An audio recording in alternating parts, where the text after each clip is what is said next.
दोस्तों, आपको बहुत अच्छे से पता होगा, मेरे ख्याल से हमारे आपके बुजुर्गों या बड़ों ने या पढ़े लिखे उन लोगों ने, चाहे राजनीतिक विशेषज्ञ हों या ब्यूरोक्रेट्स हों, हम लोगों ने हमेशा पढ़ा और जाना समझा कि आज से नहीं बल्कि देश की आजादी से पहले, या इस तरीके से कह सकते हैं कि जब देश को आजाद करने के लिए सुभाष चंद्र बोस ने एक सेना बनाई, क्योंकि लड़ाई दोनों तरफ की चल रही थी, तो हमारा उस समय से लेके आज तक अगर चिरपरिचित कोई दोस्त रहा है, किसी ने साथ दिया है, भारत और रसिया के संबंधों की नींव देश की आजादी से पहले की।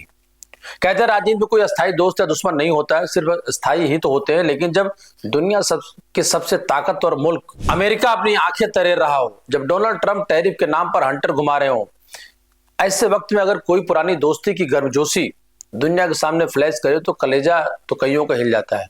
आज बात उसी तस्वीर की जिसने वाशिंगटन से लेकर लंदन के डिप्लोमेट्स की नींद उड़ा रखी है। बात उस झप्पी की है, उस गले मिलने की है जिसने प्रोटोकॉल की धज्जियां उड़ा दी। रूस के राष्ट्रपति पुतिन करीब 4 साल बाद भारत आए।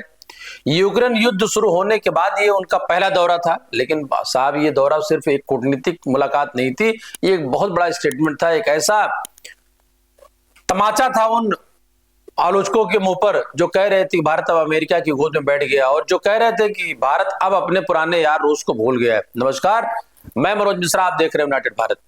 शुरुआत करते हैं इस तस्वीर से जो वायरल हो रहे है। पुतिन का प्लेन लैंड होता है, कायदे से विदेश राज्य मंत्री या कोई अधिकारी रिसीव करने जाता है, लेकिन यहाँ सीन ही पलट गया। प्रधानमंत्री मोदी खुद एयरपोर्ट पहुंचे, प्रोटोकॉल को तोड़कर। सिर्फ हाथ ही नहीं मिलाया, गले मिले, और जिस गर्म जोशी से उन्होंने स्वागत और अगवानी की, वो जो केमिस्ट्री दिखी, उसने साफ बता दिया कि बाइडेन जाएं या ट्रंप आए, मॉस्को और दिल्ली का तार अभी टूटा नहीं है, बल्कि कमजोर भी नहीं पड़ा है। लेकिन कहानी में असली ट्विट एयरपोर्ट पर नहीं, एयरपोर्ट से बाहर निकल कर आया। प्रधानमंत्री मोदी और पुतिन एक ही गाड़ी में बैठ कर डिनर के निकले।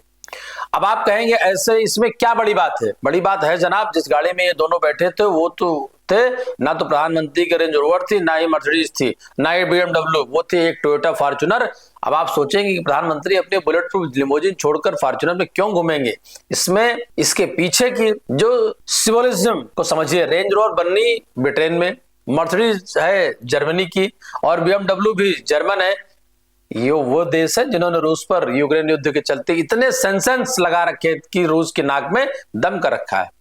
अब ऐसे में अगर पुतिन को रेंज रोवर में बैठाकर घुमाया जाता तो मैसेज क्या जाता कि हम आपके दुश्मन की गाड़ी में आपकी मेहमान नवाजी कर रहे हैं। इसलिए चुना गया एशियन ब्रांड टोयोटा, जापान की गाड़ी, जो ये देश देती है कि हम पश्चिम के दबाव में नहीं है, हम अपनी शर्तों पर अपनी सवारी और अपनी सवारी का साथी चुनते हैं। इसे कहते हैं बिना बोले बहुत कुछ बोला जाना। अब आते हैं असली मुद्दे पर, डोनाल्ड ट्रंप की वापसी। अमेरिका में ट्रंप की वापसी हो चुकी है और ट्रंप का सीधा हिसाब है अमेरिका फर्स्ट। वो टैरिफ लगाकर थक ही नहीं रहे, भारत पर लगभग पहले ही 50% टैरिफ की तलवार लटका चुके हैं। ऐसे में सवाल ये था कि भारत अमेरिका के डर से रूस से किनारा करेगा या पुतिन से वो सामान नहीं लेगा जो मिलता था या जो लेना चाहिए। जवाब इस दौर ने दे दिया। भारत ने साफ कर दिया कि हमारी स्ट्रेटेजिक ऑटोनॉमी यानी अपनी मर्जी के मालिक है, अभी जिंदा है। ट्रंप के आने से कोई दबाव नहीं होता। अमेरिका चाहता है भारत रूस से तेल खरीदना बंद कर दे। अमेरिका चाहता है कि भारत इस S-400 मिसाइल सिस्टम के लिए रूस की तरफ ना देखे। लेकिन मोदी सरकार ने इस दौरे से वाशिंगटन को एक क्लियर कट मैसेज भेजा है कि हम आपके साथ हैं, मालाबार एक्सरसाइज में आपके साथ हैं, लेकिन जब आपकी ऊर्जा सुरक्षा की आएगी, बात हमारे पुराने रक्षा संबंधों की आएगी, तो हम किसी के दबाव में आने वाले नहीं। वो अलग बात है कि आपने डिप्लोमेसी के जरिए किसी देश के तख्त पर सवार लंच, सबको डिप्लोमेसी लंच के बारे में जानकारी है, लेकिन ठहरिए, तस्वीर इतनी भी गुलाबी नहीं जितनी दिखाई जा रही। दोस्ती अपनी जगह है लेकिन धंधा अपनी जगह है, और धंधे में भारत इस वक्त घाटे में चल रहा है। और घाटा भी कोई छोटा मोटा नहीं, आंकड़े सुनेंगे तो दिमाग चकरा जाएगा। भारत रूस का व्यापार अलग अलग मीडिया रिपोर्ट्स के अनुसार करीब 65 से 66 अरब डॉलर का है। सुनने में अच्छा लगता है कि वाह व्यापार बढ़ रहा है, लेकिन इस 67 अरब डॉलर में से 60 अरब डॉलर से ज्यादा का सामान हम रूस से खरीद रहे हैं, यानी इंपोर्ट कर रहे हैं, और हम उन्हें बेच क्या रहे हैं? मुश्किल से 5-6 रुपए अरब डॉलर का सामान। इसे कहते हैं ट्रेड डेफिसिट, और डेफिसिट इतना बड़ा है कि हमारी सरकार के माथे पर शिकन आ गई। हम रूस से तेल खरीद रहे हैं, खाद खरीद रहे हैं, हथियार खरीद रहे हैं, और बदले में रूस हमसे क्या ले रहा है? बहुत कम। इस दौरे का सबसे बड़ा मकसद यही था, इस खाई को पाटना। पुतिन और मोदी ने लक्ष्य रखा कि 2030 तक व्यापार को $100 अरब तक ले जाना है। लेकिन सवाल यह है कि वो होगा कैसे? क्या रूस हमसे सिर्फ अचार और पापड़ ही खरीदेगा? बात हुई है फार्मास्यूटिकल की, बात हुई ऑटोमोबाइल की, एग्रीकल्चर की, मरीन प्रोडक्ट्स की। रूस पर पश्चिमी देशों ने प्रतिबंध लगा रखे हैं, वहां की दुकानों से पश्चिम ब्रांड गायब है। तो भारत कह रहा है कि भाई अब वहां से नहीं ले पा रहे तो हमसे लो, हमारी गाड़ियां लो, हमारी दवाइयां लो, हमारी मशीनरी पार्ट्स लो। लेकिन यहाँ एक पेच है, पेमेंट कैसे होगी? डॉलर में तो हम कर नहीं सकते, क्योंकि अमेरिका ने रूस को स्विफ्ट सिस्टम से बाहर कर रखा है।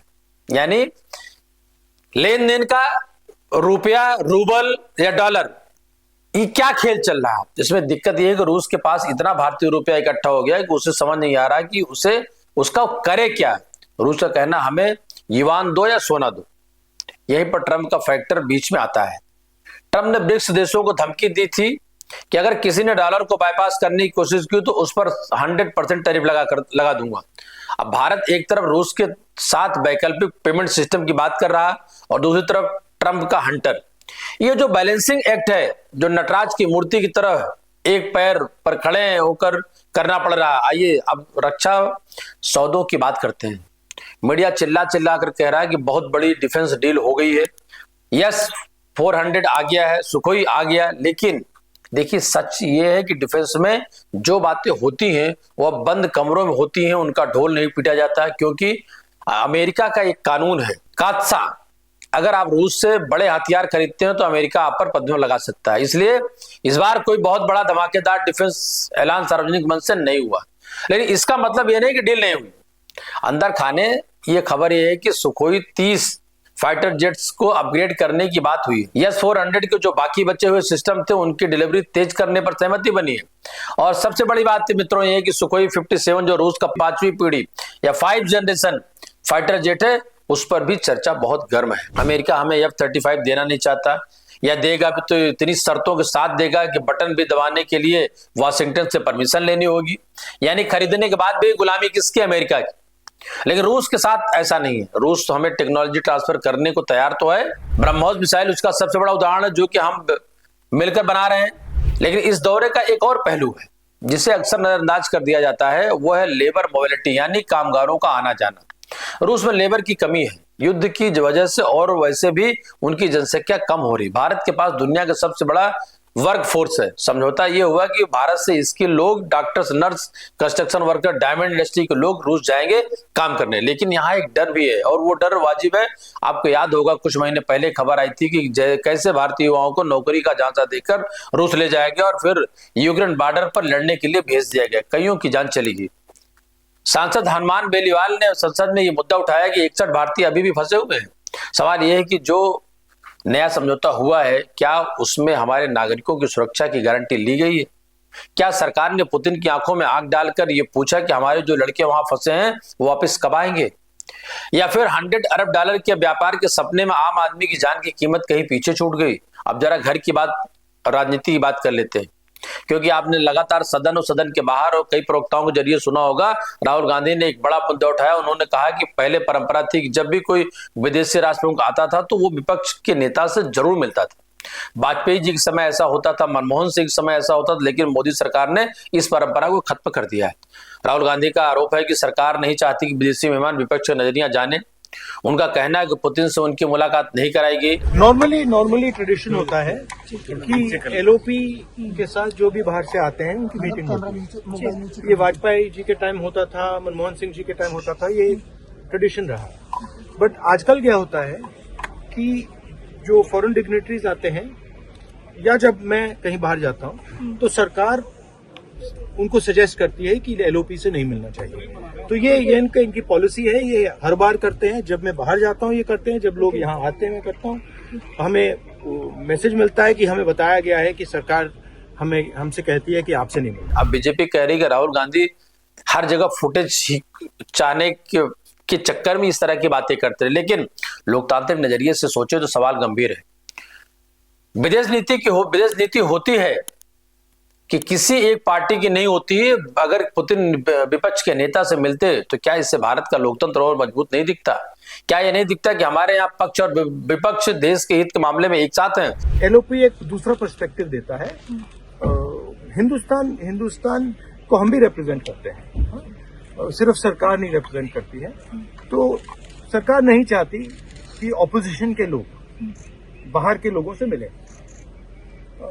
ये ट्रेडिशन है सर, राष्ट्रपति एक सेकंड ये ट्रेडिशन है, ये नॉर्म है, बट मोदी जी इस नॉर्म को फॉलो नहीं करते हैं, फॉरेन मिनिस्ट्री इस नॉर्म को फॉलो नहीं करती। एक और एंगल है, इसे समझना जरूरी है, वो है चीन का एंगल। रूस और चीन की दोस्ती आज के दौर में नो लिमिट वाली दोस्ती है।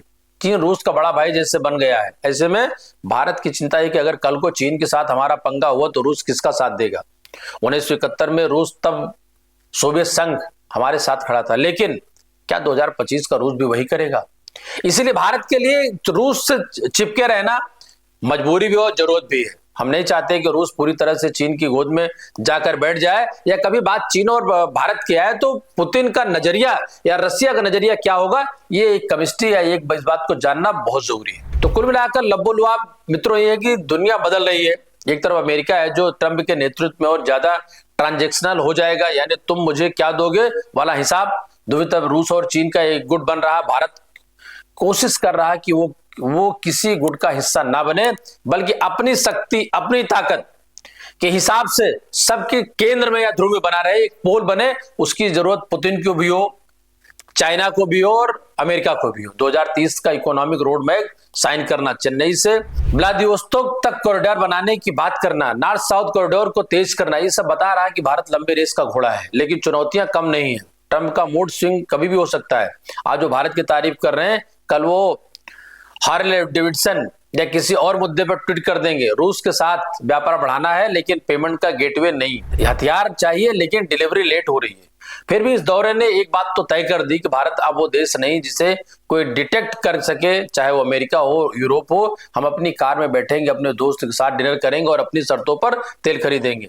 ये जो मुख्य मुद्दे 4 बिंदु आप देखिए, ये मैसेज जो जाना चाहिए था वो गया। लेकिन आम जनता के लिए सवाल ये, क्या इतनी बड़ी डील, $100 अरब डॉलर के व्यापार और ग्लोबल हेडलाइंस से आपके रसोई का बजट सुधरेगा? क्या सस्ता रूसी तेल पेट्रोल पंप पर सस्ता पेट्रोल बनकर मिलेगा, या फिर सब जियो पॉलिटिक्स का वो खेल है जिसमें हाथी लड़ते हैं और घास कुचल जाती है?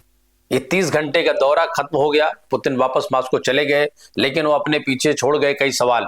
ट्रंप का अगला कदम क्या होगा? क्या भारत वाकई रूस और अमेरिका दोनों का एक साथ पाएगा? आपको क्या लगता है, क्या भारत ने पुतिन का इतना भव्य स्वागत करके अमेरिका से पंगा ले लिया है, या फिर भारत की ताकत है?